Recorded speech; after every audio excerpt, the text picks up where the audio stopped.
It's really, really good to be here today. I'll cover a little story about how we come to be here today in a second, but first of all, a few introductions. His Worshipful the Mayor, Bernard Keane, who's here with his wife Sophie, and John Smith, Managing Director of GB Rail Freight, joining us. Probably more important than that, we're joined by an awful lot of people from the local community and an awful lot of my team, which really pleases me. This year is literally about the help that we've had from the local community. If I go back 11 years now, year 2000, I spent 2.5 days walking around East Anglia in January in the rain, trying to find a new depot to replace Temple Mills that we were losing. Having known about Whitemoor in the past, being a railwayman, we decided to visit March and have a look around Whitemoor Yard. But of course, you all know there was no yard here. It was simply a huge derelict site. We decided, having looked around it, soaking wet in a little chef actually not far from here, that this was the place we wanted to be. And from that point on, we started making plans for the Phase 1 area, which we opened in 2004. And that was the last time that we did a day like this. It's been a long time in the planning and building and delivering of the Phase 2 area.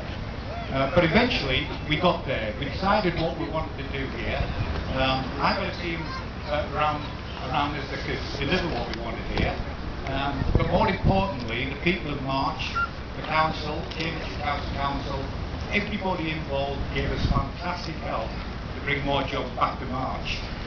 The result of all that hard work, and some really hard work by my team, and I think I need to mention 3 people in particular. They're all here, and I'm going to ask them to put their hands up. That's Francine Farnell, Joe Clark and Dave Miller, who are the principal people behind having done this. So hands up guys.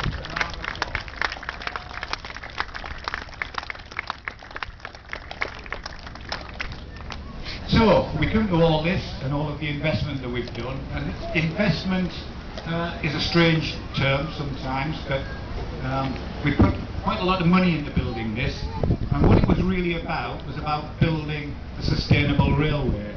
This is all about recycling an awful lot of the stuff that we take out of the track every weekend. Strangely, it makes money for us, money that we're allowed and capable of plowing back into the railway to reduce costs. So a big thank you to everybody from March, a big thank you to my team, and a big thank you to GB Rail Freight, who run a major part of the depot for us. I'm going to hand over now to John, and then we'll crack on with the naming ceremony. Thank you. Thanks. Thank you very much, Martin, and welcome everyone on this glorious day. I think, as I remember when we first opened the first phase of the depot some years ago, the weather was glorious as well, so that's fantastic. The yard here, as I'm sure most of you know, as locals, was opened back in the mid-20s and has seen various cycles of life. It was a key location where munitions was transported through in the Second World War. And those of you who've been in the tent will see some of the information there about Ben Gimbert and James Nighthall, who won the George Cross following an incident of Soham pulling a train out of this facility. During the 60s, the place saw its ups and downs. It became part of a strategic network of freight depots in the UK that transported materials to and from London, but demised in the 80s and eventually closed. And post-privatisation, as Martin mentioned, he looked over the wall down the end there where we saw a considerable amount of redundant railway land and decided that it could be used to support the new privatised railway and the logistics systems that support them. Post-privatisation, the rail industry now in the UK has had its ups and downs, but it's well worth reflecting that it's now one of the safest railways in the whole of Europe, in the UK, that Network Rail operates. It's also one of the highest performing, barring a few small areas. The railways get up to performance standards that are equivalent to the Swiss railways, which we're always quoted at. And indeed, it's worth noting that Network Rail and the train operators run more trains in Kent in a day than the whole of Switzerland runs in this country. But that leads us back to Whitemoor and why it's so important, and the investment that Network Rail has put in here is so important. To make the rail network in the UK efficient, to make it support the industry and the economy of the country, and to ensure that the economy turns itself out of recession, it's vitally important that the places like this exist to support the network. It's obviously created jobs, and GB Rail Freight was very proud to be chosen by Network Rail to operate the yard when it first opened. And just through our links here, we've created our own maintenance depot now down near the station. We now have our main base in Peterborough, and it has caused us to create upwards of 50 jobs in the local area, which is great for the local economy, but equally what we do here is supporting the infrastructure that's supporting the UK economy. So it's great to see further development, and it's great to see the opening of this National Track Material Recycling Centre. And once again, GB Rail Freight is very proud to be part of it, and it's quite impressive just looking around the site and seeing the amount of investment that's gone in here. So without further ado, I'd like to hand over to Bernard Keane, the Mayor, and ask him to rededicate this loco. And I'm sure Bernard would also like to say a few words. Thank you very much indeed.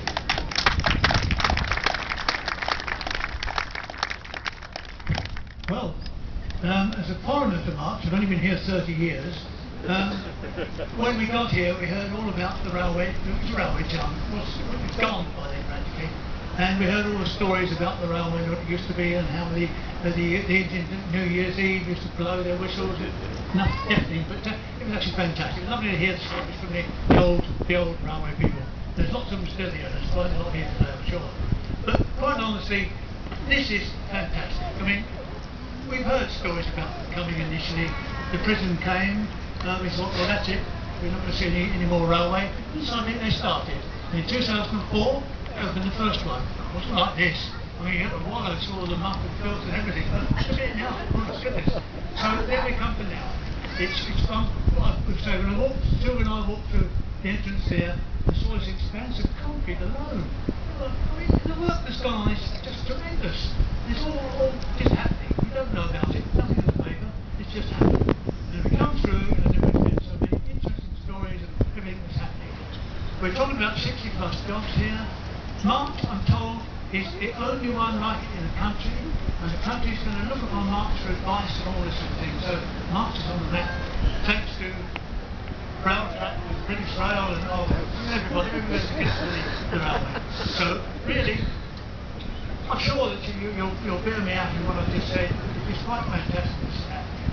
So really, without more ado, I think we ought to get on with the important bit, which is this monster, this wonderful monster behind it.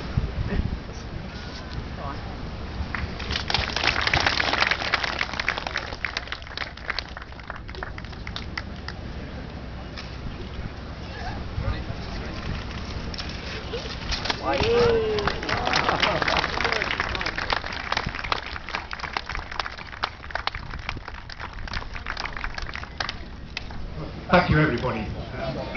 Hopefully a round open for us all. Just before we let you go, one or two things to say that I'd like you to do. We have one of the Network Rail safety buses over there, orange thing. It shows videos of safety and the amount of effort we're trying to put in